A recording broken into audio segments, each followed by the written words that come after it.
তো হাই বন্ধুরা, আজ গিয়েছিলাম এক বামুন ঠাকুরের মেয়ের বিয়ের নেমন্তন্ন খেতে, আর তারই মেনু তোমাদের সঙ্গে শেয়ার করছি।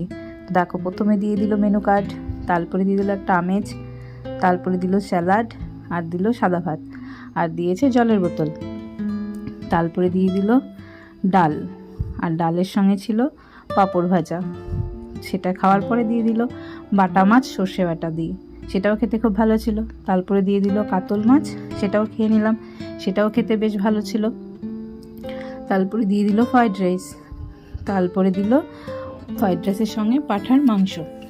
খুব একটু সিম্পল ছিল মেনুগুলো, কিন্তু খেতে বেশ ভালোই ছিল। তারপরে দিয়ে দিল চাটনি, তারপরে দিয়ে দিল দই এবং রসগোল্লা। সব মিলিয়ে নর্মাল খাবার ছিল, কিন্তু খুব ভালো ছিল খেতে, খেয়ে খুব ভালো লাগলো। আর সব শেষে খাওয়া দাওয়া শেষ করে প্রথমে যে আমেজটা দিয়েছিল সেটা খেয়ে শেষ করলাম। তারপর